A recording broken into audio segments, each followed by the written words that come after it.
Welcome to big talk. నేను విజయ్. 2024 సార్వత్రిక ఎన్నికల సమరభేరి మోగింది. ఏప్రిల్ 19 నుండి 7 దశల్లో జరుగుతాయని ప్రధాన ఎన్నికల కమిషనర్ రాజీవ్ కుమార్ తెలిపారు. సిక్కిం, ఒడిశా, ఆంధ్రప్రదేశ్, అరుణాచల్ ప్రదేశ్ రాష్ట్రాల అసెంబ్లీకి కూడా షెడ్యూల్ విడుదల చేశారు. బీహార్, గుజరాత్, హర్యానా, జార్ఖండ్, మహారాష్ట్ర, రాజస్థాన్ మరియు తమిళనాడుతో సహా పలు రాష్ట్రాల్లోని 26 అసెంబ్లీ స్థానాలకు కూడా ఉప ఎన్నికలు జరగనున్నాయి. ఏపీ, తెలంగాణ రాష్ట్రాల్లో 4వ దశలో మే 13 లోక్సభ ఎన్నికలు జరగనున్నాయి. అదే రోజు ఏపీలో అసెంబ్లీ ఎన్నికలు నిర్వహించనున్నారు.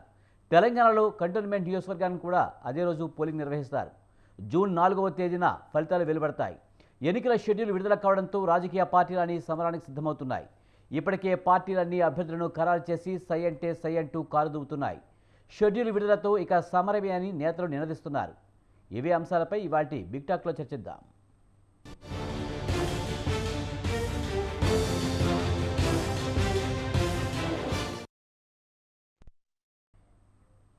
దేశవ్యాప్తంగా ఎన్నికల నగారా మోగింది. ఈసారి కేంద్రంలో అధికారం ఎవరికి దక్కబోతుంది? అలాగే తెలుగు రాష్ట్రాల్లో పరిస్థితి ఏంటి? ఏ ఎన్నికల్లో ఏ అంశాలు ప్రభావితం కాబోతున్నాయి? ఈ అంశాలకు సంబంధించి మనతో మాట్లాడేందుకు డి పాపారావు గారు, రాజకీయ విశ్లేషకులు, అలాగే మద్ది శ్రీనివాసరెడ్డి గారు, కాంగ్రెస్ రాష్ట్ర అధికార ప్రతినిధి మనతో ఉన్నారు. వారితో మాట్లాడదాం. అలాగే ఎస్పీ సాహెబ్ గారు, టీడీపీ రాష్ట్ర అధికార ప్రతినిధి కూడా మనతో జాయిన్ అయ్యారు. ఆయనతో మాట్లాడదాం. ముందుగా పాపారావు గారు నమస్తే అండి. నమస్తే అండి. సార్, దేశవ్యాప్తంగా అయితే ఎన్నికల నగారా మోగింది. తెలుగు రాష్ట్రాల్లో కూడా ఎన్నికల షెడ్యూల్ అయితే విడుదలైంది. మొత్తంగా 7 దశల్లో లోక్సభ ఎన్నికలు జరగనున్నాయి. ఏపీలో మే 13న పోలింగ్ జరగబోతుంది. అలాగే జూన్ 4న కౌంటింగ్ నిర్వహించనున్నారు. 2024 ఎన్నికల్లో ఏ అంశాలు ప్రభావితం కాబోతున్నాయి అంటున్నారు, అటు కేంద్రంలో కానీ అటు రాష్ట్రంలో కానీ? సరే, ఫస్ట్ కేంద్రం ప్రకారం చూసుకుంటే ఈ మధ్య ఒక ఒపీనియన్ పోల్ తీసుకున్నారు.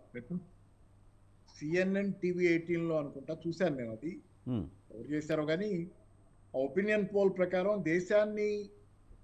దేశంలో ఈరోజు ఓటర్ల మనోభావాలని, ఓటర్ల అభిప్రాయాలని బాగా ప్రభావితం చేస్తున్న అంశాలుగా మొదటగా నిరుద్యోగం ఉంది. జాబ్స్, నిరుద్యోగానికి సుమారుగా 55% దాకా నిరుద్యోగం మాకు తీవ్ర సమస్య అని చెప్పారు. తర్వాత ఒక 40%, 45% దాకా సుమారుగా ధరల పెరుగుదలని మేజర్ ఇష్యూగా చెప్పారు. ఆ తర్వాత మిగతాది ఉన్నాయి, లా అండ్ ఆర్డర్ ఇత్యాది ఉన్నాయి. దాని తర్వాత చివరి అంశంగా ఏమైందంటే మత భావాలు, మతం సంబంధించిన అంశాల ప్రభావం ఎంతగా మీ మీద ఉంటుందంటే సుమారుగా 21% అనుకుంటా, అంతవరకు మాత్రమే దాన్ని కీలకమైన అంశంగా వాళ్ళ ఓటింగ్ ప్యాటర్న్లో చెప్పారు. అంటే ఈరోజు గత ఎన్నికలకు భిన్నంగా ఇప్పుడు రామజన్మభూమి వంటి ఇష్యూస్ వచ్చినాయి. కానీ గత ఎన్నికలకు భిన్నంగా ఈ ఎన్నికల్లో జరుగుతున్న పరిణామం ఏంటంటే లౌకికమైన అంశాలు, ఏదైతే ప్రాపంచికమైన అంశాలైనటువంటి ఉద్యోగాలు, ద్రవ్యోల్బణం అనేవి కీలక అంశాలుగా ఈరోజు ప్రజల మనసుల్లో మెయిన్ అంశాలుగా, ఉద్యోగాలు ముందు, తర్వాత ద్రవ్యోల్బణం, ఈ రెండు మేజర్ అంశాలుగా ఉన్నాయి. కాబట్టి ఎన్నికలు చాలా కీలకంగా పోతున్నాయి బీజేపీకి కూడా.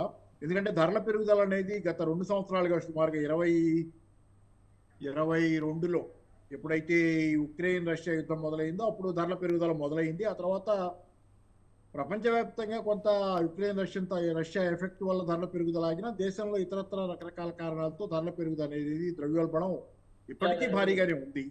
కాబట్టి ఈ కారణాల దృష్ట్యా అదొకటి. తర్వాత జాబ్స్, ఈరోజు ప్రపంచవ్యాప్తంగానూ చాలా చోట్ల జాబ్స్ లేవు దేశాలు. అలాగే భారతదేశంలో కూడా తీవ్రంగా అన్ఎంప్లాయ్మెంట్ ఉంది. కాబట్టి ఈ సమస్యలన్నిటి దృష్ట్యా ఏంటంటే ప్రధానంగా దీన్ని ఈరోజు ప్రభావితం చేయబోయే లౌకిక అంశాలు, ఏదైతే ప్రాపంచికమైనటువంటి ఆలోచనలు ఉన్నాయో మనుషులకు, ఉద్యోగాలు, సమస్యలు, ఇది ప్రభావితం చేసే అవకాశం ఉందని. ఇక రాష్ట్రం దగ్గరికి వచ్చే కనుక తెలంగాణలో తెలిసిందే మనకు. తెలంగాణలో కవిత గారి అరెస్టు ఏ రకంగా పనిచేస్తుంది అనే దాని మీద కాంగ్రెస్ వారికి ఒక అభిప్రాయం ఉంది. ఏంటంటే కాంగ్రెస్ వాళ్ళు వీళ్ళిద్దరు ఏదో బీజేపీ అండ్ బీఆర్ఎస్ కలిపి బూస్టప్ చేసుకోవడానికి కవిత గారిని అరెస్ట్ చేశారనేది వాళ్ళ అభిప్రాయంగా ఉంది. అదేమో కానీ ఓవరాల్ గా కవిత గారి అరెస్టుకు ముందు నుంచే గత 3 నెలల క్రమంలోనే కాంగ్రెస్ పార్టీ తాలూకు పునాది నెమ్మదిగా కొట్టుకుపోతుంది తెలంగాణలో. ఎందుకంటే మీరు చూస్తే ఇక్కడ జరుగుతున్న పరిణామాల్లో ఇచ్చిన 6 గ్యారంటీల్లో వైఫల్యం అనేది కొట్టొచ్చినట్టు కనపడటమే కాకుండా రైతులు ఈరోజు తెలంగాణలో చాలా తీవ్రమైనటువంటి సమస్యల్లో ఉన్నటువంటి వాతావరణం. రైతు బంధు అంటే రైతు భరోసా, వాళ్ళ మాటల్లో రైతు భరోసా ఇవ్వాల. అలాగే పెన్షన్ల విషయంలో ఫెయిల్యూర్ ఉంది. అలాగే ఇతరత్ర రైతులకి సాగునీరు ఇతరత్ర విషయాల్లో అన్ని విషయాల్లోనూ రైతుల విషయాల్లో వీళ్ళు వైఫల్యం చెందారు.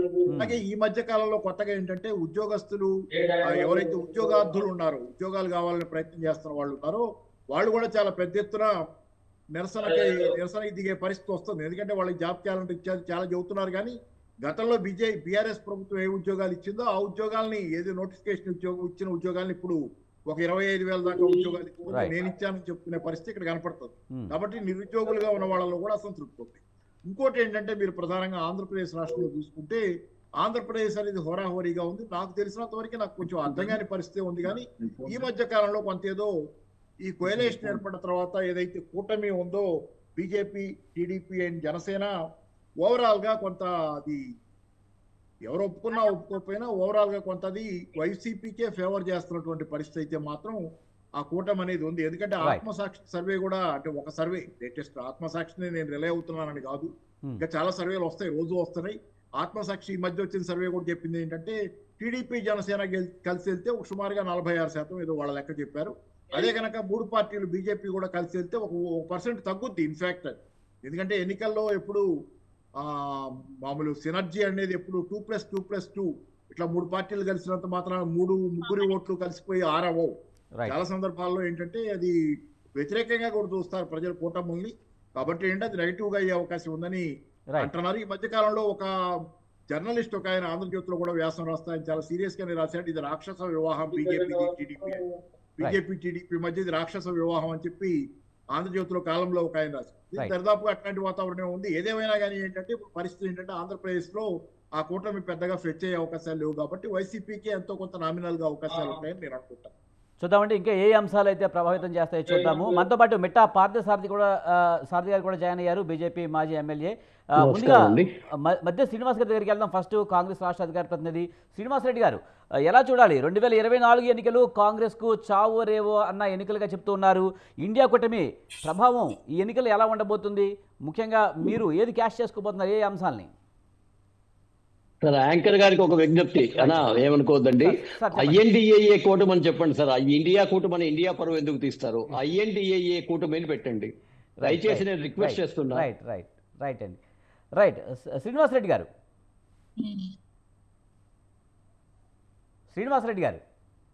ఇప్పుడు ఒకటే అండి, నమస్తే అండి అక్కడ ఉన్నటువంటి విజయ్ గారికి, అదేవిధంగా ప్యానల్ వారికి, అదేవిధంగా తెలంగాణ 2 స్టేట్స్ డిబేట్ లో పాల్గొన్నటువంటి అందరికీ, అదేవిధంగా సౌందర్య ప్రజానికానికి కూడా. మరి ఇప్పుడు 2 రాష్ట్రాల్లో కలిసి ఇప్పుడు అంటే ఒకే రోజు ఎన్నికలు జరుగుతాయి అనేది ఇప్పుడు మనందరికీ తెలిసిపోయింది. సరే అందరూ కూడా 2 రాష్ట్రాల్లో జరిగితే కూడా అక్కడ ఎట్ ఏ టైం బాగుంటుందని కూడా అందరూ కూడా అనుకున్నారు. ముఖ్యంగా ఏంటంటే ఇక్కడ సరే బీజేపీ వారు ఇండియా కూటమి ఐఎన్డిఏని ఇండియా అని మార్చారు కాబట్టి ఆ కూటమిని ఫుల్ ఫామ్ లో ఇండియా అని అంటాం. జనరల్ గా మనకి ఉన్న ఇష్టం ఉన్నా లేకున్నా ఐఎన్డిఏ అనేది ఇండియా అవుతుంది కానీ వేరేది కాదు. అయినా భారత్ అని పేరు మార్చారు కదా, మనం దాని గురించి వరి కావాల్సిన అవసరం ఏం లేదండి. మీరు మార్చుకున్నారుగా, భారత్ ఇండియా తీసేశారు కాబట్టి ఆ కూటమి భారతీయ అండి, భారత్ అని కాదు భారతీయ. అందుకనే ఇప్పుడు దాని గురించి మనం వరి కావద్దండి. ఇప్పుడు పేర్లు పెట్టుకున్నప్పుడు ఏదో ఉంటది. ఇప్పుడు ఎవరో భారత్ అని, ఇప్పుడు కాంగ్రెస్ వాళ్ళు భారత్ అని పెట్టుకుంటే మీరు కాంగ్రెస్ వాళ్ళు కాబట్టి భారత్ అని పెట్టుకోకండి, భరత్ అని పెట్టుకోకండి అంటే కష్టం కదండి. ఎవరు వచ్చింది వాళ్ళు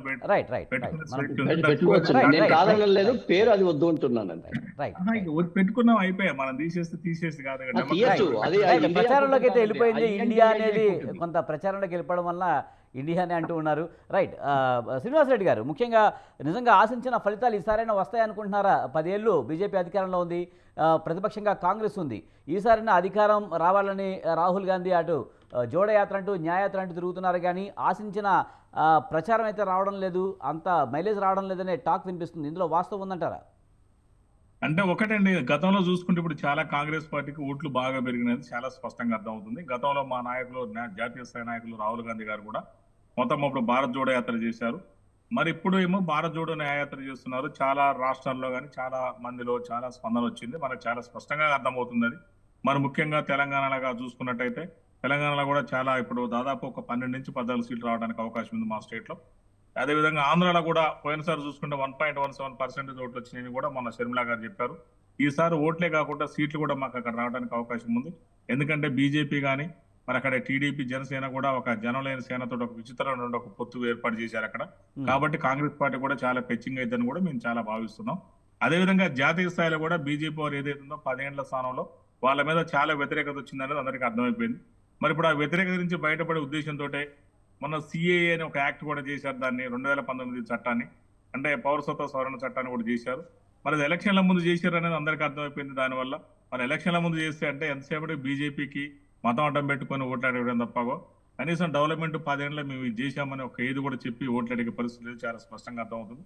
మరి తెలంగాణలో చూసుకున్నట్టయితే ఎక్కడ కూడా మా కిషన్ రెడ్డి గారు సాక్షాత్తు సెంట్రల్ మినిస్టర్ ఉన్నా కూడా ఒక్క చెప్పుకోదగ్గ పేరు, కనీసం ఒక విద్యా సంస్థలు ఐఏఎం లాంటివి కూడా తీసుకురాలేదు. మరి ఆంధ్రప్రదేశ్లో కూడా చూసుకున్నాం మనం, విభజన హామీలలో ఏది కూడా అక్కడ అమలు చేయలేదు. మరి ఒకటనే విభజన హామీలు వచ్చిన తర్వాత మరి కేంద్రం జాతీయ స్థాయిలో ఉన్నప్పుడు ఖచ్చితంగా వాళ్ళకి విభజన హామీలను అమలు చేయాలి 10 ఏళ్లలో. మరి ఏ రోజు కూడా అమలు చేయాలి. 2 రాష్ట్రాలు కూడా ఇవాళ తెలుగు రాష్ట్రాలు 2 స్టేట్స్ కూడా ఇవాళ బీజేపీ చేతిలో బలైనట్టుగా చాలా స్పష్టంగా అర్థమవుతుంది. మరి ఇవాళ బీజేపీ మీద 2 రాష్ట్రాలు కూడా చాలా స్పష్టంగా వ్యతిరేకత ఉంది. ఇలా 2 రాష్ట్రాలు కూడా తగిన బుద్ధి చెప్పడానికి కూడా చాలా సిద్ధంగా ఉన్నారు. మరి మనం అదేవిధంగా చూసుకున్నట్టయితే బయట రాష్ట్రాల్లో కూడా గతంతో పోల్చుకుంటే ముఖ్యంగా సౌత్ ఇండియాలో మాత్రమే బీజేపీ అయితే కష్టమండి. ఇక్కడ ఎట్టి పరిస్థితి కూడా బీజేపీ పాగేయటం కానీ బీజేపీకి అనుకున్న రీతిలో ఎంపీ టికెట్ రావడం కానీ కష్టమవుతుంది. మీరు చూడండి, ఒకవేళ తెలంగాణలో చూసినట్టు ఇవాళ బీజేపీ ఇప్పటివరకు కూడా అభ్యర్థులను ప్రకటించే స్థాయి లేదు. అంటే ఈ అభ్యర్థులు ఇక్కడ గెలుస్తారని చెప్పుకునేటువంటి కూడా లేదు. ఒక సిట్టింగ్ ఎంపీకి కూడా సీట్ ఇవ్వాలని వద్దని ఆలోచించే పరిస్థితి వచ్చింది. మరి ఆంధ్రాలో అయితే ఇంతవరకు కూడా అంత జాతీయ పార్టీ కూడా మనకు ఉన్నటువంటి టీడీపీని కలుపుకుంది, అదేవిధంగా మరి జనసేన పార్టీని కూడా కలుపుకునే కాడికి వచ్చింది. అంటే ఎవరినో ఒకరిని కలుపుకొని గూడాయి జక్కన కలుపుకొని మన ఒక కూటమికి ఏర్పడదామన్న ఆలోచన తప్ప వేరే ఏం లేదు. మరి వాళ్ళ డెవలప్మెంట్ ఖచ్చితంగా చేసినప్పుడు శ్రీనివాస్ రెడ్డి గారు కాంగ్రెస్ కొంతవరకు మెరుగైందని చెప్తున్నారు, కానీ అటు కేంద్రంలో అధికారం వస్తుందని ఎందుకు గట్టిగా చెప్పలేకపోతున్నారు? ఇప్పుడు ఇంతకుముందు మీరు మాట్లాడుతున్నప్పుడు కూడా అదే అన్నారు. గతంలో కూడా సీఎం రేవంత్ రెడ్డి కూడా మాట్లాడుతూ కూడా కేంద్రం సహకారం ఉండాలి, మోడీ మాకు రాబోయే రోజుల్లో సహకరించాలనే విధంగానే మాట్లాడారు. అంటే రాబోయే రోజుల్లో బీజేపీ వస్తుందని ఇండైరెక్ట్గా కూడా మీ శ్రేణుల్లో కూడా ఒక అనుమానం ఉందంటారా? బీజేపీ వస్తుందని ఎవరూ చెప్పట్లేదండి. రేవంత్ రెడ్డి గారు చెప్పిందని దయచేసి మీరు వక్రీకరించొద్దండి విజయ్ గారు. ఎందుకంటే ఇప్పుడు సహకరించాలన్నారు, ఇప్పుడు ఉన్నప్పుడు వీళ్ళు సహకరించాలనుకుంటే మీరు భవిష్యత్తులో మీరు రారు, మీరు లైవ్ లో మనం అట్లా అనలేం కదా. మీటింగ్ లో బహిరంగ సభలు జరిగేటప్పుడు మనం అట్లా చెప్పలేం కాబట్టి ఆ ఉద్దేశంతో అన్నారు తప్ప ఖచ్చితంగా ఇప్పుడు మీరు చూడండి, ఇప్పుడు 10 సంవత్సరాల తర్వాత తెలంగాణలో ఏం జరిగింది, అధికారంలో దూరం అయ్యారంటే ఖచ్చితంగా ప్రజలకు కూడా బోర్ వస్తుంది, ఖచ్చితంగా మార్పు కోరుకుంటారు ప్రజలు. ఇలా తెలంగాణకు అదే జరిగింది. ముఖ్యంగా ఇప్పుడు మీరు ఒకటి ఆలోచించండి విజయ్ గారు, ఎక్కడన్నా బీజేపీ వాళ్ళు ఈ కార్యక్రమం చేశారు, ఒక బ్రాండ్ ఇగో ఇది బీజేపీ చేసిందని చెప్పుకోవడానికి ఉందా? నేను ఇంతకుముందు కూడా గతంలో చాలా సార్లు తెలంగాణ లైవ్ డిబేట్ లో చెప్పాను, నేను ఎక్కడ కూడా బీజేపీ అభివృద్ధిని చూపించి ఓటు అడగలేకపోతుంది.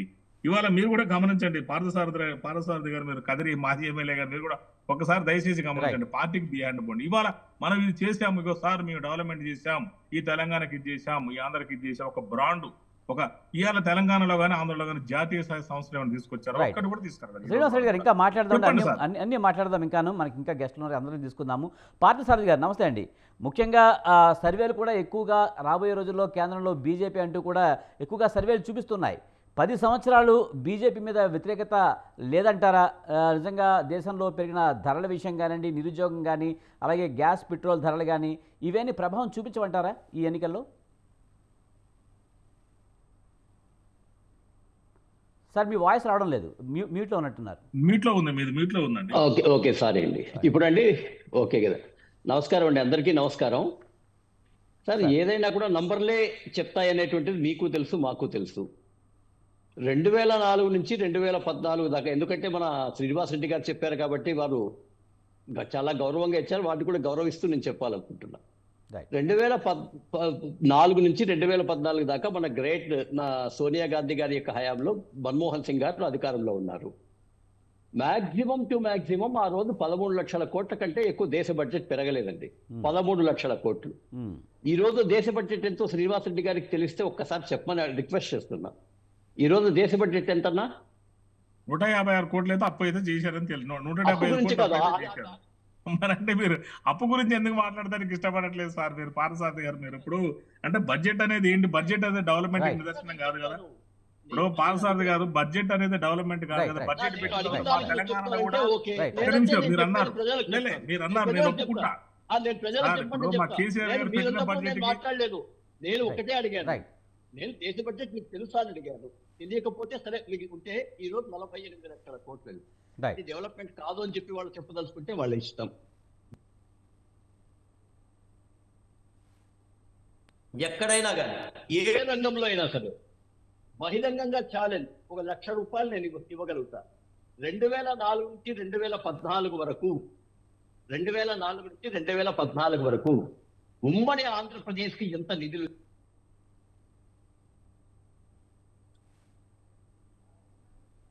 రైట్ కన్నా కూడా 2 రెట్లు 3 రెట్లు ఇక్కడ నిధులు రాలేదు. నేను పార్టీకే రాజీనామా చేస్తాను. డెఫినెట్ గా ఆంధ్రప్రదేశ్ కి ఏ విషయంలో అయినా సరే, జాతీయ రహదారుల విషయంలో అయితేనేమి, ప్రాంతీయ రహదారుల విషయం అయితేనేమి, స్కూల్ బిల్డింగ్ల విషయంలో అయితేనేమి, పోర్టులకు సంబంధించిన విషయంలో కానీ, కార్పొరేషన్లకి మున్సిపాలిటీకి ఇచ్చినటువంటి నిధుల విషయంలో కానీ, ఎల్ఈడి బల్బుల యొక్క విషయంలో కానీ, సిమెంట్ రోడ్ల విషయంలో కానీ, ఏదైనా సరే ఇది ఏ రంగమైనా తీసుకోండి, జిఎస్టీ ద్వారా వచ్చినటువంటి పన్నుల కలెక్షన్ కానీ, మొత్తం ఎనీథింగ్ మీరు ఏ ఒక్క దాంట్లో అయినా 2 నుంచి 3 రెట్లు పెరిగినట్లుగా లేకపోతే ఆ 10 సంవత్సరాలకి ఈ 10 సంవత్సరాలు మనం పోల్చుకుందాం.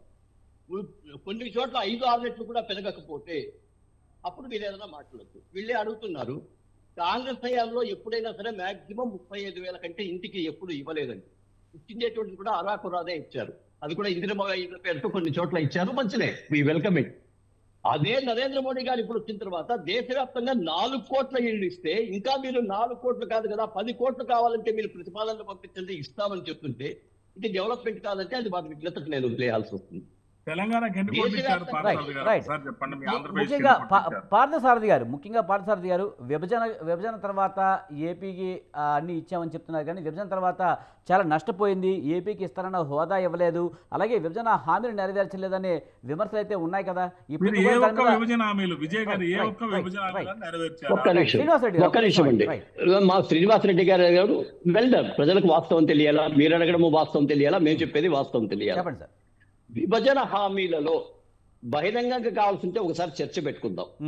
ప్రత్యేక హోదా విషయంలోనూ చర్చ పెట్టుకుందాం, అలాగే మిగిలిండేటువంటి విషయాల్లోనూ చర్చ పెట్టుకుందాం. విభజన హామీల్లో 10 సంస్థల్ని, కేంద్ర సంస్థల్ని పరిశీలించండి అని మాత్రమే ఉంది. ఈరోజు అవసరమైతే నేను డాక్యుమెంటెడ్ ఎవిడెన్స్ కూడా చూపిస్తాను. అట్లా 7 కేంద్ర సంస్థల్ని కేవలం 3 సంవత్సరంలో పూర్తి స్థాయిలో పెట్టిండేటువంటిది భారతీయ జనతా పార్టీ. అది పరిశీలించండి అని అడిగితే కేంద్ర సంస్థల్ని 27 సంస్థల్ని పెట్టిండేటువంటిది. ఇప్పుడు మా ప్రాంతంలో చూడండి, నాసిన్ చూడండి, అగ్రికల్చర్ యూనివర్సిటీ చూడండి, ట్రిపుల్ చూడండి, హాస్పిటల్స్ చూడండి, జిల్లాకు ఒక హాస్పిటల్ ఇస్తున్నది చూడండి. ఎక్కడైనా సరే నేను అందుకే చెప్తున్నా, బహిరంగంగా ఒక శ్వేతపత్రాన్ని మీరు కాంగ్రెస్ తరఫున 2004 నుంచి 2014 దాకా, ఈవెన్ స్వాతంత్రం వచ్చినప్పటి నుంచి కూడా అవసరమైతే ఇన్ని ఐఐటీలు ఇచ్చాం, ఇన్ని మెడికల్ హాస్పిటల్స్ ఇచ్చాం, ఇన్ని మెడికల్ యొక్క కాలేజీలు ఇచ్చాం, ఇన్ని సీట్లు ఇచ్చాం అని మీరు ఒకటి ప్రకటించండి, మేము కూడా ఒకటి ప్రకటిస్తాం. సో ప్రజలకు క్లారిటీ తెలుస్తుంది. ఇప్పుడు మధ్యలో డిబేట్స్ లో ఏదో అని కాకుండా అఫీషియల్ గా కాంగ్రెస్ పార్టీ ఖచ్చితంగా మేము ఈ స్వతంత్రం వచ్చిన తర్వాత ఇన్ని రోజుల్లో, ప్రత్యేకించి ఈ 10 సంవత్సరాల్లో ఇన్ని ఇచ్చాం, ఇన్ని ఐఐటీలు ఇచ్చాం, ఇంతమందికి రేషన్ కార్డులు ఇచ్చాం, ఇంతమందికి ఉజ్వల పథకం కింద ఉచితంగా గ్యాస్ ఇచ్చాం, ఇంతమందికి ఉచితంగా కరెంటు ఇచ్చాం, ఇంతమందికి ఉచితంగా ఇళ్ళు ఇచ్చాం, ఇంతమందికి రేషన్ ఇస్తున్నాం. ఇవన్నీ కూడా మీరు ప్రకటిస్తే మేము ప్రకటిస్తాం ఎంత అఫీషియల్ గా. ఎందుకంటే శ్వేతపత్రం అని నేను ఎందుకు చెప్తున్నానంటే, ఇప్పుడు నేను తప్పు చెప్పొచ్చు, మీరు తప్పు చెప్పొచ్చు, దెర్ ఇస్ స్కోప్. దాని మీద ఎక్కడ పెద్దగా మన మీద ఉరి శిక్షలు వేసేటువంటి చట్టాలు అయితే ఏం లేవు, కాబట్టి అందరూ మాట్లాడేసుకుంటాం. So let us commit. ఎప్పుడైనా సరే ఒక 10 రోజుల లోపల కావాలనుకుంటే డేట్ చెప్పండి, మా శ్వేతపత్రాన్ని విత్ అంకెలతో సహా, గూగుల్లో ఉండే అంకెలతో సహా, ఆ పార్లమెంట్ సాక్షిగా ఇచ్చిండేటువంటి అంకెలతో సహా నేను నిరూపిస్తాం. చిన్న ఒక్క విషయం చెప్తానండి. రైతులకి 6,000 రూపాయలు ఇచ్చే లెక్క ప్రకారం ఇప్పటికీ దాదాపుగా 2,40,000 కోట్లు మధ్య దళారీ ఎవరు లేకుండా, ఆఫీసర్ దళారీ కాదు, ఎమ్మెల్యే దళారీ కాదు, ఎంపీ దళారీ కాదు, బ్రోకర్ కూడా కాదు, ఎవరు కూడా డైరెక్ట్ గా వాళ్ళ అకౌంట్ లోకి 2,40,000 కోట్లు ఇచ్చిన మీ 10 సంవత్సరాల హయాంలో ఎంత ఇచ్చారో ఒక్కసారి వాళ్ళని చూసుకోమనండి. నేనైతే చెప్పను, ఊరికే నేను చెప్తే కన్నా చాలా అవమానంగా ఉంటుంది. మొత్తం అంతా కలిపినా కానీ వాళ్ళు 12,000 కోట్లు ఇవ్వలేదండి. ఈ రోజు 2,40,000 కోట్లు ఇచ్చినాం. యూరియాకి సంబంధించి ప్రతి సంవత్సరము ఎరువులకి సంబంధించి 2,50,000 కోట్ల రూపాయలు దేశవ్యాప్తంగా రైతుల కోసం సబ్సిడీ ఇస్తున్నాం. అంటే ఒకటి పార్థసారథి గారు, వ్యవసాయ పరికరాల మీద ట్యాక్స్ వేసిన చరిత్ర భారతదేశంలో మీది కాదా? సార్ నేను సబ్సిడీ ఇచ్చాం కాంగ్రెస్ పార్టీ, మీరు వాటి మీద మీరు ట్యాక్స్ వేయలేదా? నేను దానికి సమాధానం చెప్తా. మీరు కూడా వ్యవసాయ పరికరాల మీద ఎంత ట్యాక్స్ మేము వేసాము, జిఎస్టీ వేసారు కదా. నేను చెప్తానండి, ఎంత ట్యాక్స్ వేసాము, ఎంత వచ్చింది. మీరు మిమ్మల్ని ఒకటే అడుగుతున్నాం, మీరు ఎంత ఇచ్చారు అంటే ఈ రోజు ఆ రోజు స్కీమ్ పేరు పెట్టేసి మేము దేశం మొత్తంలో కూడా ఒక 500 కోట్లు ఇచ్చామని చెప్పి ఈ రోజు 2,45,000 కోట్లు ఇచ్చింది తక్కువ చేసి చూపిస్తారు. అసలు భారతీయ చరిత్రలో తొలిసారి వ్యవసాయ పరికరాల మీద శ్రీనివాస్ రెడ్డి గారు, పార్థసారథి గారు, మనం ఇంకా మాట్లాడదామండి. మనతో పాటు టీడీపీ రాష్ట్ర అధికార ప్రతినిధి సాహెబ్ గారు కూడా ఉన్నారు, ఆయనతో కూడా మాట్లాడదాం. మనం ఇంకా డిస్కస్ చేద్దాం అన్నిటి గురించి. సాహెబ్ గారు నమస్తే అండి. నమస్తే అండి. ఇది మొత్తానికైతే దేశవ్యాప్తంగా ఎన్నికల నగారం మోగింది. ఇప్పుడు మీరు పొత్తులో ఉన్నారు. తెలుగు రాష్ట్రాల్లో పరిస్థితి ఏంటి? ఏ అంశాలు ప్రభావితం చేయబోతున్నాయి? అటు టీడీపీ, జనసేన, బీజేపీ కూటమికి లాభం రాబోతుందంటారా, లేకపోతే నష్టపోయే అవకాశాలు ఉన్నాయంటారా?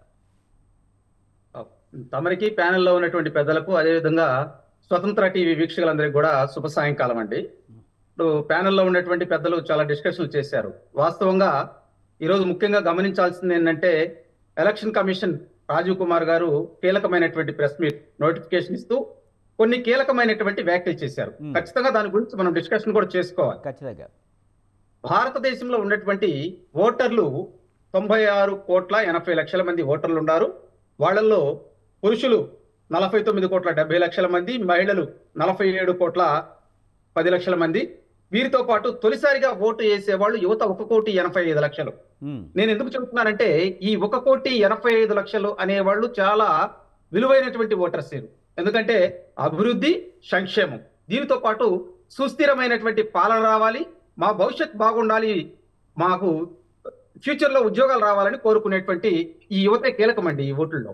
మీరు దీంతో పాటు ఎలక్షన్ కమిషన్ గతంలో కన్నా ఇప్పుడు కొత్తగా కొన్ని వినూత్నమైనటువంటి టెక్నాలజీని వాడతా కొన్ని యాప్స్ తీసుకురావడం జరుగుతుంది.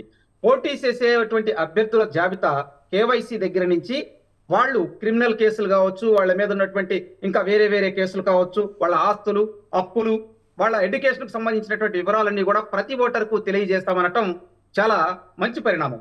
దీంతో పాటు ఎవరైనా కానీ అభ్యర్థులు, అది ఏ పార్టీ అయినా కానీ, డబ్బులు కానీ బహుమతులు కానీ పంచే విధానం ఉంటే మాకు జస్ట్ మీరు ఒక ఫోటో తీసి అప్లోడ్ చేస్తే ఆ ఫోటోలో ఉన్నటువంటి లొకేషన్ ఆధారంగా మేము 100 నిమిషాల్లో మీ దగ్గరికి వస్తాము. దీనితో పాటు పోలింగ్ జరిగేటువంటి కేంద్రాల దగ్గర మేము ప్రత్యేకమైనటువంటి కెమెరా వ్యవస్థను ఏర్పాటు చేస్తాము. దానితో పాటు ఆ హెడ్ క్వార్టర్స్ లో ఉండేటువంటి అధికారులకు దాన్ని అనుసంధానం చేస్తామన్నారు. దీంతో పాటు ఎక్కడైతే ఇబ్బందికరమైనటువంటి పోలింగ్ స్టేషన్లు ఉంటాయో అక్కడ కట్టుదిట్టమైనటువంటి ఏర్పాట్లు చేస్తామన్నారు. దీంతో పాటు ప్రచార మాధ్యమాల్లో భాగంగా సోషల్ మీడియాలో వచ్చేటువంటి ఏవైతే నెగిటివ్ పోస్టులు ఉంటాయో వాటిని కూడా నిరోధించే విధంగా మేము చర్యలు తీసుకుంటామన్నారు. దీంతో ప్రధానంగా ఏంటంటే, ఎలక్షన్ కమిషన్ కీలకమైనటువంటి కొన్ని విషయాలు చెప్పిందండి. మా ముందున్నటువంటి పెద్ద సవాలు అభ్యర్థుల ధనం, వారి యొక్క బలం, ఈ రెండింటిని ఏ విధంగా నియంత్రించాలి. ప్రజాస్వామ్యంలో కీలకమైనటువంటిది ఈ ప్రజాస్వామ్య వ్యవస్థను కాపాడేటువంటిది ఈ ఓటు వ్యవస్థ. ప్రధానంగా వీటిని ఏ విధంగా కాపాడాలి అనే దాని మీద ప్రత్యేకమైనటువంటి కార్యాచరణ కూడా వాళ్ళు రూపొందించడం. దీంతో పాటు మిత్ వర్సెస్ రియాలిటీ అనేటువంటి ఒక వెబ్సైట్ ను కూడా మేము క్రియేట్ చేస్తున్నామని చెప్పి చాలా కొన్ని విషయాలు, కీలకమైనటువంటి విషయాలు చెప్పారు. ఏదేమైనా కానీ ఈ ఎలక్షన్ కమిషన్ వాళ్ళు ఈ నిర్ణయాలకు మేమందరం కూడా చాలా ఆనందపడుతున్నాం. ఇక ఆంధ్రప్రదేశ్ విషయానికి వద్దాం. మీరు చూడాల్సింది, గమనించాల్సింది ఏంటంటే, ఇందాక సెంట్రల్ స్పాన్సర్ స్కీమ్స్ అంటున్నారు కదా. ఏ రాష్ట్రంలో అయినా కానీ కేంద్ర ప్రభుత్వానికి ఇక్కడి నుంచి జిఎస్టీల రూపంలో పన్నులు వెళ్తాయి. ఖచ్చితంగా కేంద్ర ప్రభుత్వం ఏంటంటే ఆయా రాష్ట్రాల వారికి సహాయం చేయాలి. ఇక్కడ ఆంధ్రప్రదేశ్ లో చూసుకుంటే కేంద్రం చాలా సార్లు గతంలో 2014-19 కాలంలో కూడా కొన్ని ఇన్స్టిట్యూషన్ తీసుకురావటం. శాఖ స్టీల్ ప్రైవేటీకరణ వ్యతిరేకిస్తూ కాంగ్రెస్ సభ నిర్వహించింది. ఈ సభలో తెలంగాణ సీఎం రేవంత్ రెడ్డి పాల్గొని మోడీపై కీలక వ్యాఖ్యలు చేశారు. అసలు ఏపీకి ఏం చేశారని టీడీపీ, జనసేన మద్దతు ఇస్తున్నాయంటూ కూడా నిలదీశారు. బీజేపీ అంటే బాబు, జనసేన అలాగే అంటూ కూడా వ్యాఖ్యలు చేశారు. సాహెబ్ గారు ఎలా చూస్తారు? రేవంత్ రెడ్డి కూడా ఏపీకి ఏం చేశారంటూ కూడా వ్యాఖ్యలు చేయడం జరిగింది. ఎందుకు మద్దతు ఇస్తున్నారంటూ కూడా వ్యాఖ్యలు చేశారు. మీరేమంటారు? ఇప్పుడు నేను కొన్ని కీలకమైనటువంటి వ్యాఖ్యలు చేయాలి. ఇప్పుడు డిబేట్ డైవర్ట్ అయిపోయింది. మీరేమో రేవంత్ రెడ్డి గారు చూపించారు మధ్యలో మాకు.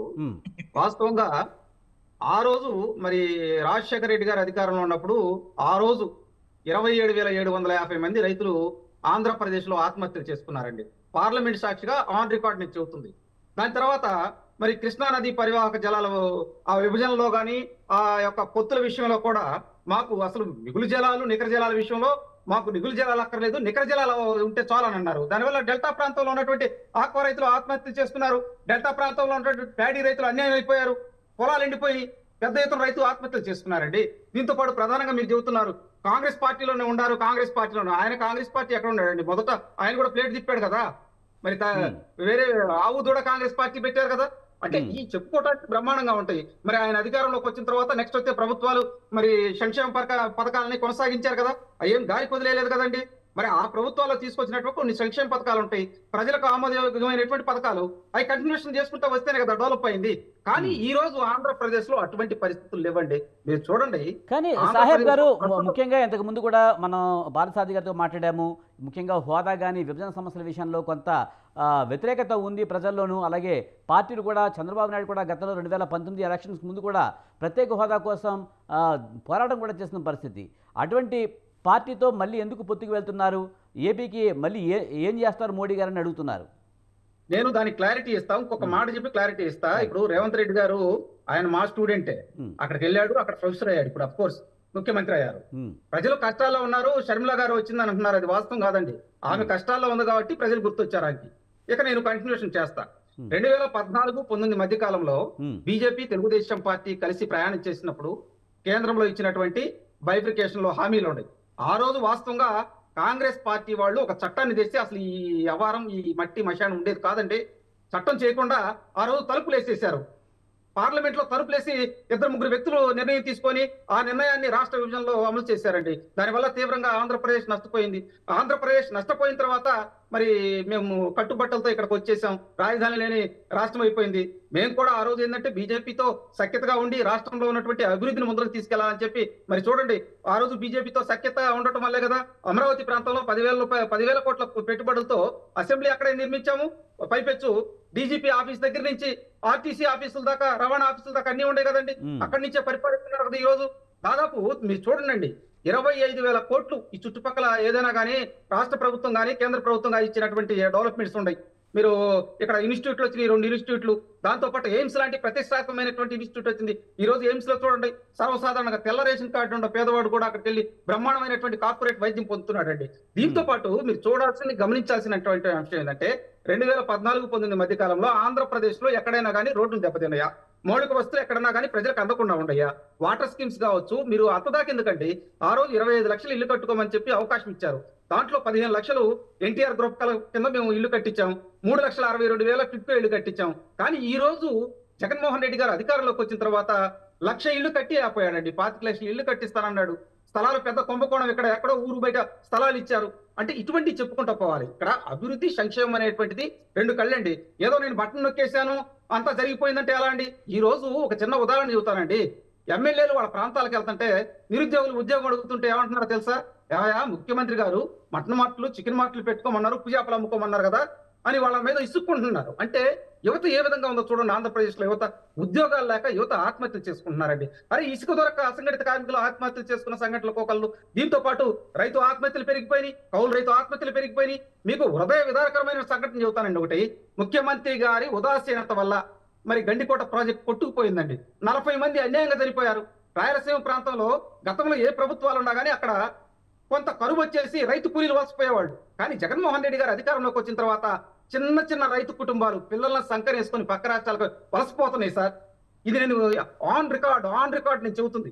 కరువు మండలాల విషయంలో చూడండి, అసలు మా ప్రాంతంలో ఎక్కడ కరువు మండలాలు లేదని చెప్పి రైతులు అన్యాయం అయిపోయారే. అది కేంద్రం ఇచ్చే సహాయం అండి. కేంద్రం ఒకటండి, కేంద్రం సంక్షేమ పథకాలు ఇవ్వడంలో ఎక్కడికక్కడ సహాయం చేస్తూనే వస్తుంది. నేను ఎందుకంటానంటే గత ప్రభుత్వం తెలుగుదేశం పార్టీ అధికారంలో ఉన్నప్పుడు 26,650 కిలోమీటర్ల సిమెంట్ రోడ్లు వేయగలిగామంటే కేంద్ర సహాయం లేకుండా వేసేవండి ఆ రోజు. దాంతో పాటు మీరు ప్రధానంగా చూడండి, కేంద్రం ఇచ్చేటువంటి సంక్షేమ పథకాలు ఆ రోజు 60% కావచ్చు, 30% కావచ్చు, రాష్ట్ర ప్రభుత్వాలు కొంత వేసుకొని ఆ మార్జిన్ ఫండ్ తో గ్రామ యోజన సడక్ రోడ్లు వచ్చాయి. మీరు అందువల్లే గతంలో 2014-19 కాలంలో గ్రామీణ ప్రాంతాల్లో కూడా బ్రహ్మాండంగా రోడ్లు ఉన్నాయి. కానీ జగన్మోహన్ రెడ్డి గారు అధికారంలోకి వచ్చిన తర్వాత 12,500 కోట్ల రూపాయలండి పంచాయతీలకు ఇచ్చే నిధులు. 73వ రాజ్యాంగం ఆర్టికల్ ప్రకారం అది కీలకంగా పంచాయతీలకు చెందాలి. ఆ డబ్బులు ఏమైనాయో తెలియదు. అంతదాకా ఎందుకండి, దివ్యాంగులకు ఇచ్చే 750 కోట్ల రూపాయలు కూడా కాజేసి డైవర్ట్ చేశారండి. దీనితో పాటు ప్రధానంగా ఇంకా ఎడ్యుకేషన్ కాదండి, ప్రతివాడు ఏం ఆలోచిస్తాడు, ఒక సుస్థిరమైనటువంటి పరిపాలన కావాలంటాడు. అసలు ఆంధ్రప్రదేశ్ రాజధాని ఏదండి ఎవరికైనా తెలుసా?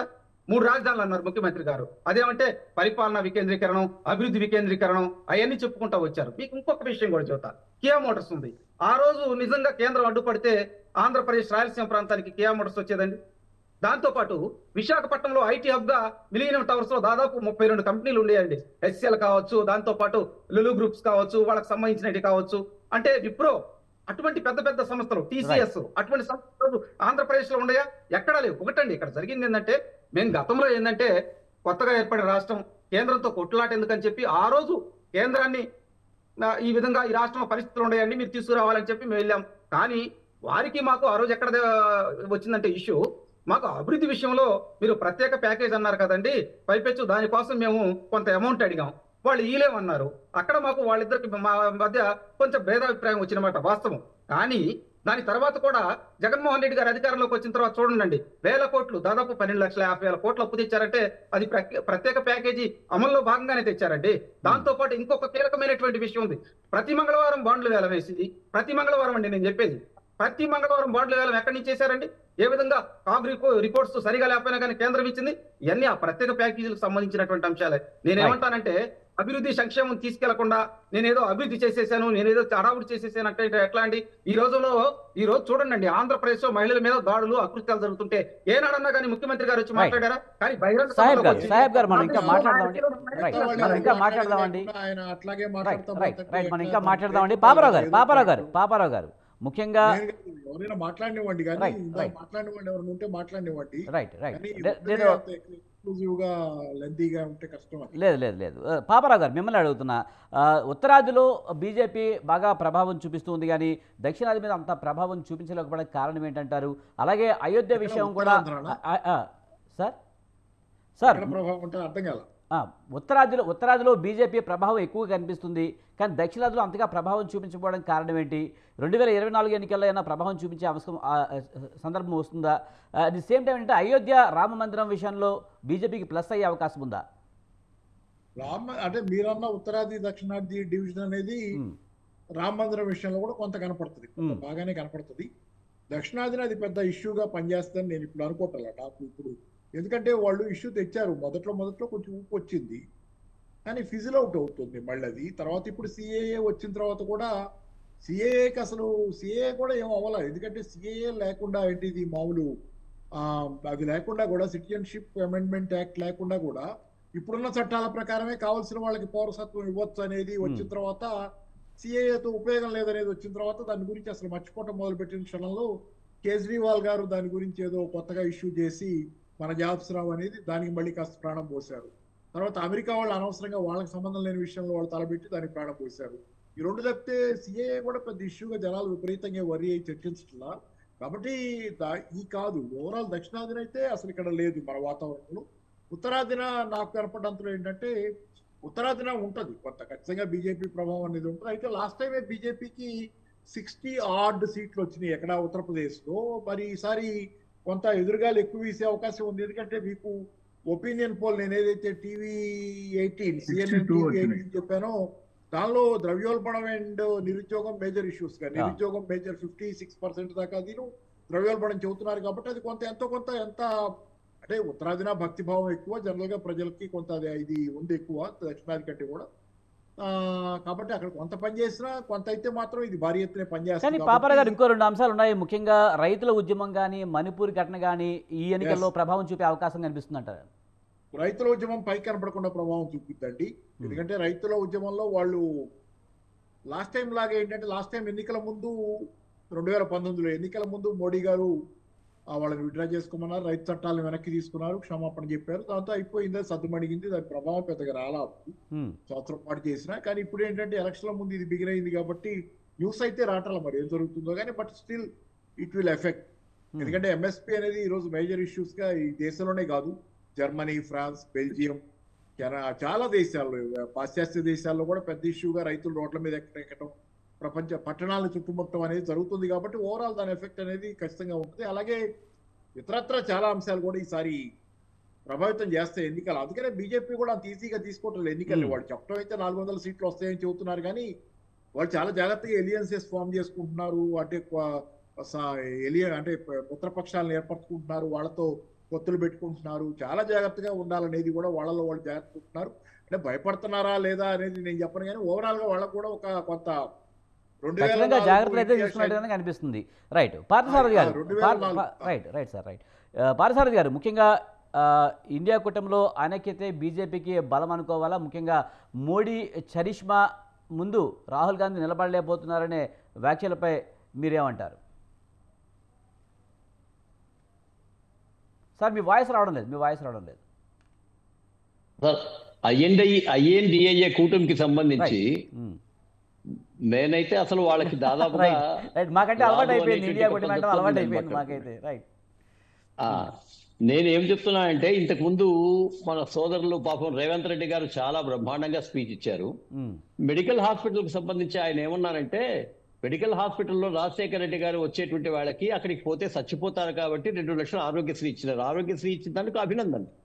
అంటే 65 సంవత్సరాల్లో ఆయన కాంగ్రెస్ పార్టీ హాస్పిటల్స్ ని అంత దరిద్రంలోకి తీసుకుపోయింది అనేటువంటిది వాళ్ళు అక్కడ యాక్సెప్ట్ చేశారు. ఇప్పుడు ఏ ముఖం పెట్టుకొని వాళ్ళు అడుగుతున్నారు అనేటువంటి విషయాన్ని నేను ప్రశ్నించదలుచుకున్నా. జలయజ్ఞం పేరుతో సోదరుడు కూడా చెప్పాడు. జలయజ్ఞానికి మొట్టమొదటి ప్రతిపాదించేటువంటిది 44,000 కోట్లు. ఈ రోజు కూడా రికార్డు ఉందండి, అసెంబ్లీ సాక్షిగా 44,000 కోట్లు అవుతుంది.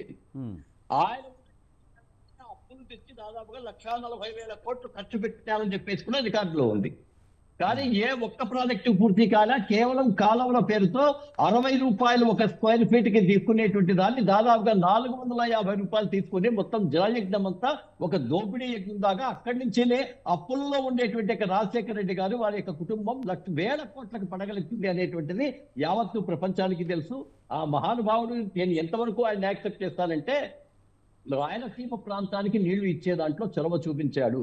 నిజంగా ఆయన అకారణంగా చనిపోయాడు కాబట్టి హీరో అయ్యాడు, కానీ ఆయన చనిపోకుండా అట్లే ఉండి ఆయన చేసిండేటువంటి విషయాలన్నీ కూడా తెలిసి ఉందంటే ఆయన హీరో అయ్యేటువంటి అవకాశం కాదు. ఎందుకంటే మన భారతీయుల్లో ఒక ప్రేమ, అయ్యో పాపం చనిపోయాడు, అకారణంగా ముఖ్యమంత్రి స్థాయిలో ఉండేటువంటి వ్యక్తి చనిపోయాడు అనేటువంటి జాలి. రాజశేఖర రెడ్డి గారు చనిపోయి హీరో కాలేదండి, పార్థసారథి గారు రాజశేఖర రెడ్డి గారు అభివృద్ధి పనులు చేసి హీరో అయ్యారు. అది మీరు మర్చిపోద్దు దయచేసి. నేను చెప్తున్నాను. ఓకే, రాజీవ్ ఆరోగ్యశ్రీకి 2 లక్షలు ఇస్తే ఈ రోజు దేశవ్యాప్తంగా దాదాపు 80 కోట్ల మందికి 5 లక్షల రూపాయల దాకా భారతీయ జనతా పార్టీ ప్రభుత్వం. అంటే ఇంతకుముందు శ్రీనివాసరెడ్డి గారు అన్నారు కదా, మేమేం చేశాం మీరేం చేసినారు అని, కాబట్టి వారి గురించి చెప్తున్నా. అప్పులకు సంబంధించి కూడా శ్రీనివాసరెడ్డి గారు ఒక మాట మాట్లాడారు, 151 లక్షల కోట్లు అని. ఎస్, ఐ విల్ యాక్సెప్ట్, నేనేం దాంట్లో తక్కువ లేదు. యాక్చువల్గా 163 లక్షల కోట్లు అండి. కాంగ్రెస్ 2014లో భారతీయ జనతా పార్టీని అందరూ అప్పగించేటప్పుడు 73 లక్షల కోట్ల రూపాయల అప్పు. 10 సంవత్సరాలకు వడ్డీ ఎంత అవుతుందో ఒకసారి క్యాలిక్యులేషన్ చేయమనండి వాళ్ళని. 10 సంవత్సరాల్లో వడ్డీ 73 లక్షల కోట్లు, దాదాపు 200 లక్షల కోట్లు అవుతుంది. ఇప్పుడు ఇంకా ఉండే 163 లక్షల కోట్లు అంటే 40 లక్షల కోట్లు ఆల్రెడీ మేము అప్పు తెచ్చాం. మీ వడ్డీ తప్ప ఇంకేం లేదు. ఈ రోజు మేము ఒక చార్టెడ్ అకౌంటెంట్ నో ఎవరినైనా తీసేసుకొని 2014లో ఉండే 73 లక్షల కోట్లకి అప్పుకి ఎంత అవుతుంది వడ్డీతో సహా లెక్కేసుకుంటే ఇది మీరు చేసిండే అప్పండి. భారతీయ జనతా పార్టీ కూడా విధి లేనటువంటి పరిస్థితుల్లో అప్పులు తెచ్చి అభివృద్ధి చేస్తూ కూడా ఇప్పటికీ 40 లక్షల కోట్లు ఈ రోజు దేశం యొక్క ఆర్థిక పరిస్థితిని తీసింది అనేటువంటి విషయాన్ని మీరు గుర్తుంచుకోవాలని చెప్పేసి చెప్తున్నా. ఇక్కడ ఉత్తరప్రదేశ్కి సంబంధించి మాట్లాడారు. ఉత్తరప్రదేశ్ లో ఈ రోజు 74,000 కోట్ల రూపాయలు, అంటే అన్ని రకాలైన అభివృద్ధి పథకాలు చేసిన, విదేశీ స్థాయిలో గ్రామీణ రహదారులు వేసినా, జాతీయ రహదారులు వేసినా కూడా అవినీతి లేని పాలన కారణంగా 74,000 కోట్లు మిగులు బడ్జెట్ ఉండేటువంటి ఏకైక రాష్ట్రం ఈ రోజు ఉత్తరప్రదేశ్ అండి. ఈరోజు ప్రతి ఒక్కరు మీతో మెలేసుకోవాల్సినటువంటి, కానీ ఉత్తరప్రదేశ్ చేస్తారు, లేకపోతే ఉత్తరాదిలో అనేక రాష్ట్రాలకు చేస్తారు, కానీ దక్షిణాదికి పెద్దగా ప్రిఫరెన్స్ ఇవ్వరనే ఒక టాక్ ఉంది. అదే దక్షిణాదిలో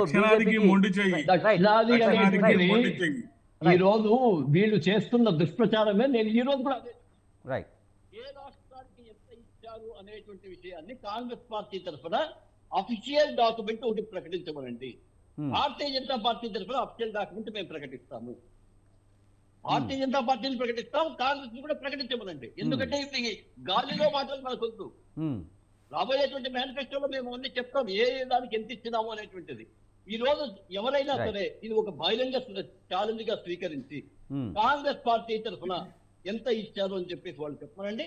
బీజేపీ తరఫున ఏమి ఇచ్చామనేటువంటిది నేను కానీ చెప్తాను. కానీ పార్థసారథి గారు ఒక మాట చెప్పండి, దాదాపుగా 400 సీట్లు గెలుస్తాం ఈసారి అని చెప్తున్నారు, నిజంగా అది సాధ్యమవుతుందంటారా? ఎందుకు సాధ్యం కాదండి? Hmm.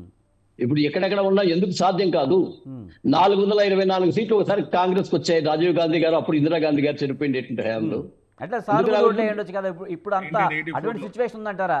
ప్రభుత్వ వ్యతిరేకత కూడా అంటే ఉందని ఎందుకు చెప్తున్నారు. లేదండి? ఈ 84 వచ్చినాయి. 82 128 అయినాయి, 128 183 అయినాయి, 183 273 అయినాయి, 273 303 అయినాయి, 303 370 అవుతూ కాకూడదని ఎందుకుంది? అదే కాంగ్రెస్ మీరు పార్టీ దక్షిణాది పార్టీ గతంలో 400 పైచీలకు వచ్చినాయని చెప్తున్నారు కదా, ఇప్పుడు అదే కాంగ్రెస్ డౌన్ఫాల్ అవ్వలేదా? మీరు అదే చెప్పింది ఎవరు కాలేదంటున్నారు? Hmm. మేము చెప్తున్నది అదే కదా, మీరు జరుగుతుంది అనే విషయము చెప్తున్నా. Hmm. సరి అయిన పరిపాలన ఇవ్వకుండా దేశాన్ని అభివృద్ధిలో చేసుకొని పోకుండా ఉంటే బీజేపీది కూడా అట్లే అవుతుంది. Hmm. కానీ మేము ఛాలెంజ్ చేసి చెప్తున్నాం, 14 లక్షల కోట్ల నుంచి 45 లక్షల కోట్లకు దేశ బడ్జెట్ పెంచినాం. 32% రాష్ట్రాలకు ఇచ్చే నిధుల నుంచి 49% రాష్ట్రాలకు నిధులు ఇస్తున్నాం. Right. ఎక్కడ చూసినా జాతీయ రహదారులు, ఎక్కడ చూసినా గ్రామీణ రహదారులు, ఎక్కడ చూసినా నివాసానికి ఇండ్లు, ఎక్కడ చూసినా మరుగుదొడ్లు, ఎక్కడ చూసినా కరెంటు కనెక్షన్లు, ఎక్కడ చూసినా కావాల్సిన యొక్క విద్యుత్ మన గ్యాస్ కనెక్షన్లు ఇవన్నీ ఇస్తుంటే మీరన్నట్లు సంక్షేమానికే ఓటేస్తే మాకంటే సంక్షేమం మీరెవరూ చేయలేదండి. రైట్ బీజేపీ కంటే సంక్షేమం ఎవరు చెయ్యలేరు. పార్థసారథి గారు మనకి టైం పాలన ఉంది కాబట్టి మేము చేయగలుగుతాం. పార్థసారథి గారు మనకి టైం తక్కువ ఉంది. మనం ఫైనల్గా శ్రీనివాస్ రెడ్డి గారు, ముఖ్యంగా రాహుల్ ఒక్క నిమిషం అండి, రైట్ ఒక్క నిమిషం. రైట్ లేదు, ఒక 2 నిమిషాలు Right. కంక్లూడ్ చేసిన తర్వాత నాకు అయిపోయిందండి. Time టైం అయిపోయింది. అయిపోతుంది 2 సార్, నిమిషాలు time. మాట్లాడితే టైం అయిపోయిందండి. రైట్ రైట్ అండి, చెప్పండి. నో మనకి problem. Right. You continue Srinivas Reddy గారు, డోంట్ వరీ. శ్రీనివాస్ రెడ్డి గారు, ముఖ్యంగా రాహుల్ గాంధీ న్యాయయాత్ర చేసినా లేకపోతే జోడయాత్ర చేసినా అనుకున్నంత రెస్పాన్స్ వచ్చినట్టు కనిపించడం లేదు. ముఖ్యంగా రాహుల్ గాంధీ బాధ్యతలు తీసుకోకపోవడమే దీనికి కారణం అంటారా? ఇప్పుడు ముఖ్యంగా రాహుల్ గాంధీ గారు మీరు ఒక్కసారి ఇందాక చెప్పారు, పార్థసారథి గారు ఏం చెప్పారంటే సీట్లన్నీ పేర్కొండ పోయినా 303 దాకా వచ్చినాయని చెప్పారు. ఇది break even point, BEP point మీకు వచ్చేసింది. ఇంతకుముందు మీరు ఏమంటున్నారంటే మీ స్టేట్మెంట్ లో ఎక్కడ కూడా స్పష్టత లేదు. 400 సీట్లు వస్తాయంటారు, ఒకసారి 370 సీట్లు వస్తాయంటారు. ప్రతి రాష్ట్రంలో మీరు దయచేసి ప్రతి రాష్ట్రంలో బీజేపీ అందరితో పొత్తు పెట్టుకుంది. ఒక తెలంగాణ రాష్ట్రంలో అఫీషియల్ గా పొత్తు పెట్టుకోలే. అది కూడా కేసీఆర్ గారితో లోపాయికార ఒప్పందం జరుగుతుంది. ఇవాళ మా తెలంగాణ రాష్ట్రంలో చూసుకుంటే నిన్న కొత్త డ్రామా స్టార్ట్ అయింది 2.0 కొత్త వర్షన్ లో. అంటే నేను కొట్టినట్టుంటా, నువ్వు ఎడ్యుకేషన్ చేయి, నువ్వు ఏడిషన్ చేయి అని చెప్పేసి ఇవాళ కవిత గారు అరెస్ట్ అనేది ఒక కొత్త నాటకం. ఇవాళ ఎవరికన్నా ఆమె ఎప్పటి నుంచో నేరం రుజువైంది, ఎప్పుడో ఛార్జ్ షీట్ లో ఆమె పేరు అప్పుడేమో 161 స్టేట్మెంట్ లో ఆమె రికార్డ్ చేసుకున్నారు. మొన్ననేమో 41 CR, నేను ఒక న్యాయవాదిని, ప్రాక్టీసింగ్ లాయర్ని కూడా. సో 41 CRPC కింద మొన్న నోటీసులు ఇచ్చారు. 1 year తర్వాత ఎవిడెన్స్ ఉన్నవారిని కాస్త తీసుకొచ్చి ముద్దాయం చేశారు. ముద్దాయం చేసి ఇవాళ అంటే నిన్న అరెస్ట్ చేశారు. దీన్ని బట్టి సోందరెడ్డి ప్రేక్షకులు కూడా గమనించండి. ఆ రోజు ఏం చేసినా సుప్రీంకోర్టుకు పోయింది. ఏది నేను సాక్ష్యాలు నన్ను విచారించే పద్ధతులు బాగాలేదని చెప్పేసి నన్ను విచారించొద్దని చెప్పి సుప్రీంకోర్టులోకి ఆమె క్వాష్కెళ్తే ఆ పద్ధతి అది పెండింగ్ లో నడుస్తుంది కాబట్టి మళ్ళీ కొత్తగా ఏం చేశారంటే బీజేపీ ఆ పద్ధతి ప్రకారం ఆమెను ప్రశ్నించేది కాదు, ఆమె గురించి అడగేది కాదని చెప్పేసి సాక్ష్యం ఉన్న పేరుని కాస్త ముద్దాయిగా మార్చి 41 CRPC కింద నోటీసులు పంపించారు. కొత్త డ్రామా చూడండి 2.0 వర్షన్. మళ్ళీ నిన్న ఏంటంటే కాంగ్రెస్ పార్టీ తెలంగాణలో 14 సీట్లు గెలుచుకునేటట్టుంది. ఎడిదిరికి దీనికి మనం బ్రేకులు పడాలి కాబట్టి నేను కొట్టినట్టుంటా, నువ్వు 8 స్టేట్ చేయని కొత్త డ్రామాకి తెరదీశారు. ఇందాక చెప్పారు చూడండి, ఇవాళ ఆంధ్రాలో చూడండి, ఇవాళ ఆంధ్రాలో ఎవరు గెలిచినా కూడా కాంగ్రెస్ కాకుండా బీజేపీ అంటే డెఫినేషన్ మారిపోయింది. బీజేపీ అంటే బాబు, జగన్, పవన్ అనేది. ఇది వినండి ఒక్క నిమిషం. పార్థసారథి గారు మీరు వినాలి, మీరు చెప్పినప్పుడు మీరు పెద్దవాళ్ళు వినాలి. బీజేపీ అంటే డెఫినేషన్ మారిపోయింది. రైట్ శ్రీనివాస్ రెడ్డి గారు, థ్యాంక్ యూ వెరీ మచ్ అండి. మనకి టైం అయింది, శ్రీనివాస్ రెడ్డి గారు, థ్యాంక్ యూ వెరీ మచ్ అండి. చెప్పలేము లైవ్ లో, అలాగే లైవ్ డిబేట్ లో మీరు ఇంకా లైవ్ అడుగుతున్నారు. నేను అన్నారు మీరు అభివృద్ధి అంటే తెలంగాణ భారతదేశంలో అసలు బీజేపీ లేకుండా అభివృద్ధి లేదన్నారు. రాజశేఖర రెడ్డి గారు జలయజ్ఞం చేశారు, రాజశేఖర రెడ్డి గారు ఈ స్కీములు పెట్టారంటే దీన్ని బట్టి చూస్తే మనకి ఏమర్థమైంది, అంతకుముందు కాంగ్రెస్ పార్టీ పాలిస్తే. శ్రీనివాస్ రెడ్డి గారు మనకి టైం అయిందండి. Thank you very much. అలాగే పాపారావు గారు thank you very much. Mitta Parthasarathy గారు, ఎస్పీ సాహెబ్ గారు థ్యాంక్ యూ వెరీ మచ్ అండి డిబేట్లో పాల్గొన్నందుకు. ఇది ఇవాల్టి బిగ్ టాక్. చూస్తూనే ఉండండి స్వతంత్ర.